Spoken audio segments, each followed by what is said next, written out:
Hi everybody, today I'll be reviewing the SOG Traction Tanto, which is quite an inexpensive Chinese made lockback knife from SOG. Now the blade length here is 3.4 inches, which make it a little bit longer than a Kershaw Atmos and a little bit shorter than a Kershaw bare knuckle. The overall length here is 7.75 inches, which make it notably larger than a Spyderco UTPK and just a hair shorter than a Spyderco PM2.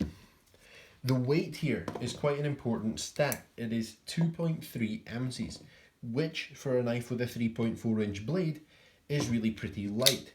Certainly far lighter than both of what I'm about to compare it to, which are a Hinderer XM18 and an Ontario Rat Model 1.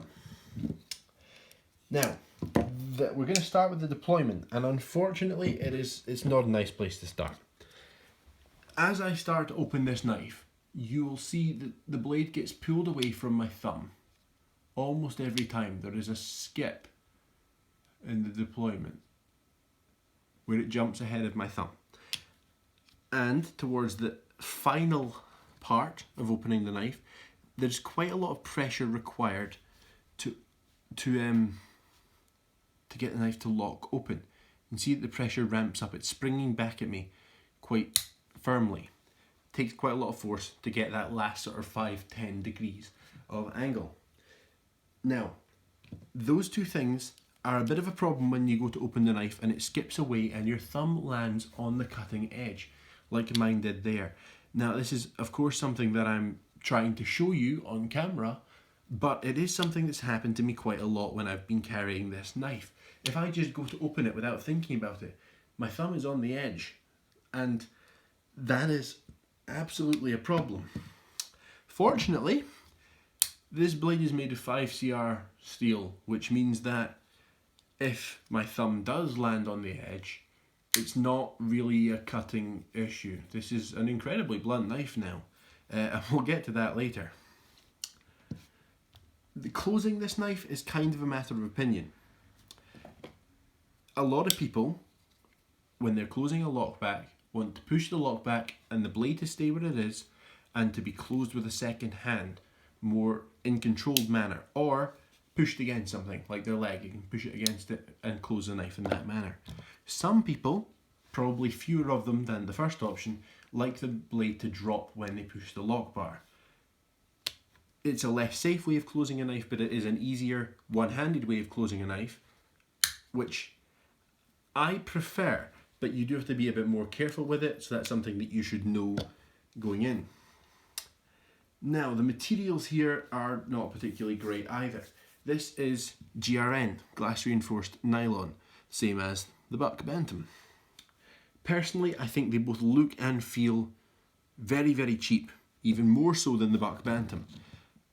You can see that this, in my opinion anyway, is a way more classy looking knife than the SOG Traction.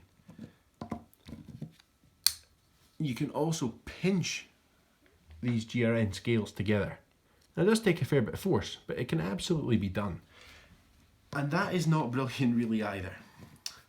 Now, the blade steel here is 5CR 15 MOV, which is really not an impressive steel. It's honestly just not good enough anymore.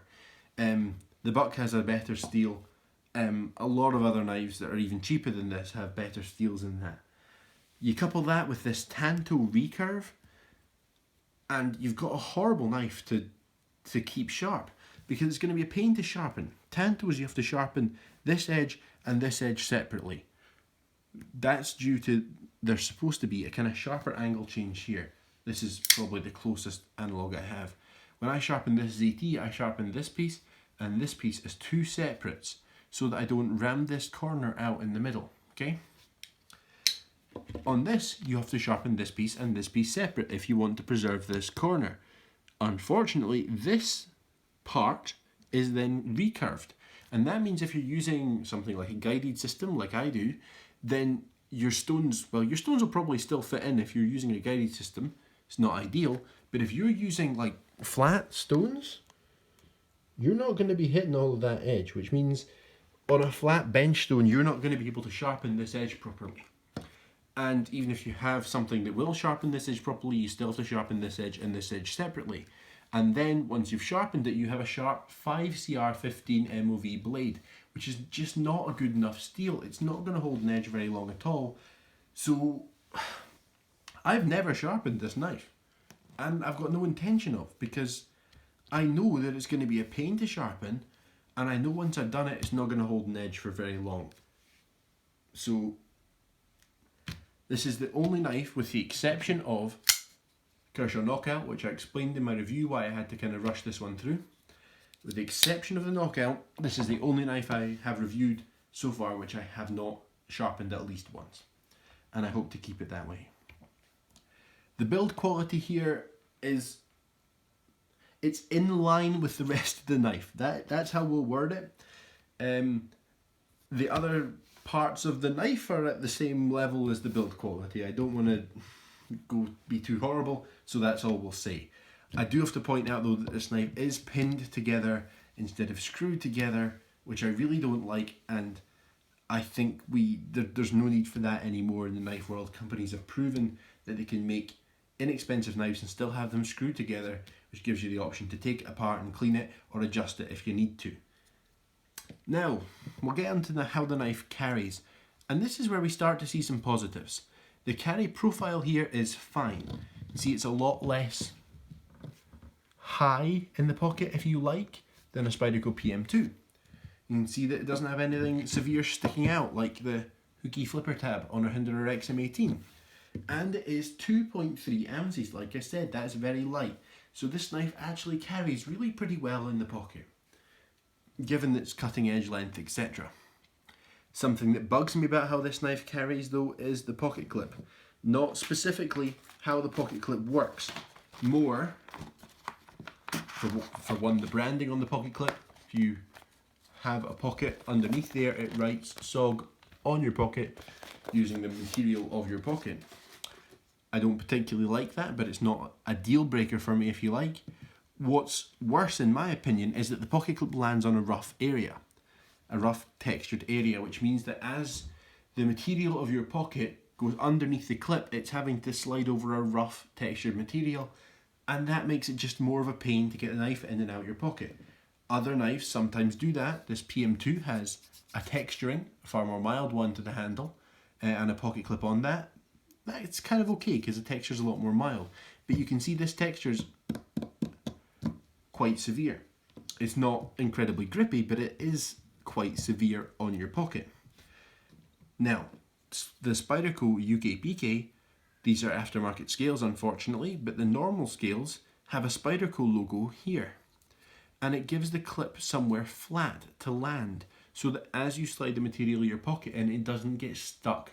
It doesn't have to slide over a rough textured knife scale.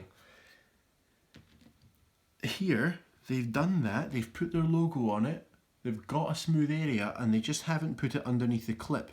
If this was moved like 2 centimeters down, this knife would go in and out of the pocket a lot better, and in my opinion it wouldn't have SOG right in the middle on the front, and it would probably look a bit better as well. Why they didn't do that, I will probably never know. It wouldn't have cost them any extra, no downside in my opinion. They definitely should have done it, and that really is a very minor issue compared to some of the other issues going on with this knife, but it's just the fact that they've got a fix for that problem right here, and they didn't even think to move it down a bit. I think that kind of shows the attention to detail and the thought that didn't go into this knife, and that's why that really bugs me. That's a fairly basic thing, and it's something that would have been very easy to get right. Now, in the UK, this knife cost £26. In the US, they seem to be about $20 to $25.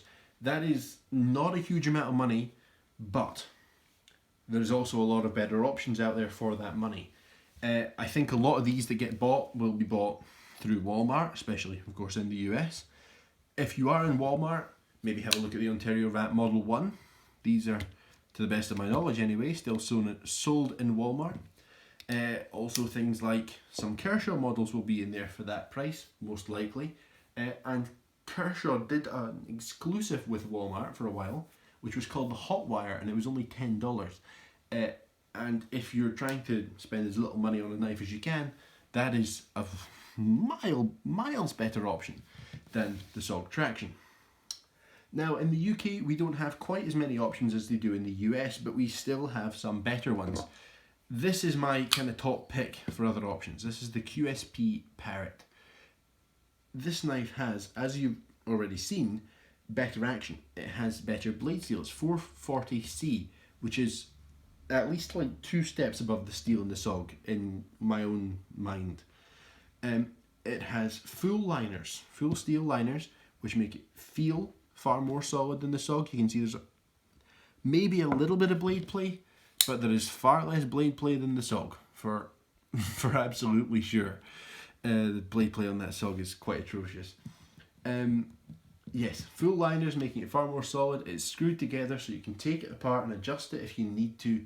It feels, and in my opinion looks, like it's cost 10 times as much as the SOG.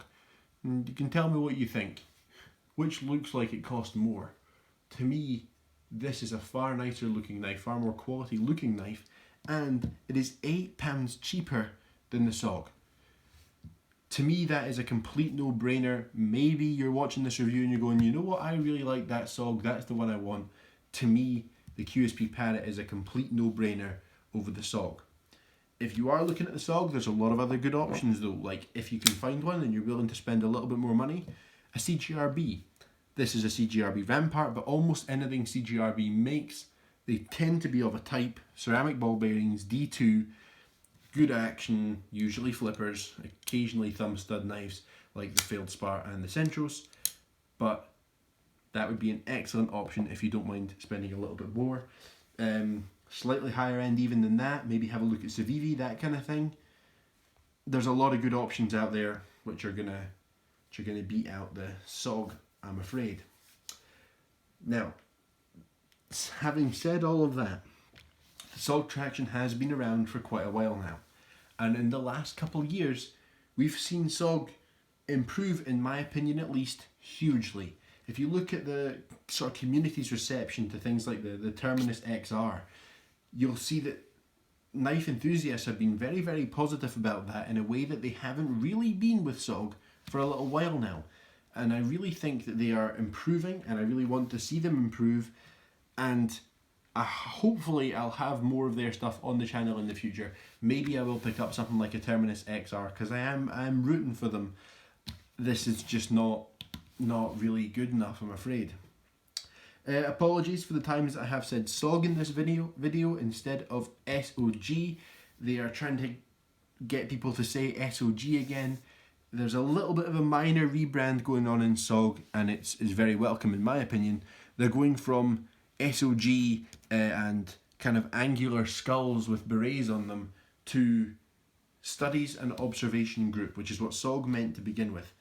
And that's a much less aggressive sounding thing, and I don't think the knife world really needs any more aggressive sounding knives. We've had plenty of those, and it's not really helping the way that we want useful everyday carry tools to be seen by people who aren't in that community.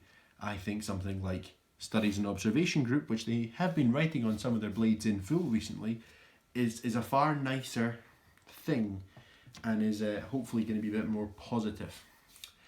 So I'm really looking forward to seeing what SOG can do in the future. This is just not it.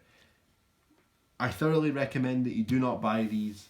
CGRB, QSP Parrot, something like that is going to be a far better option.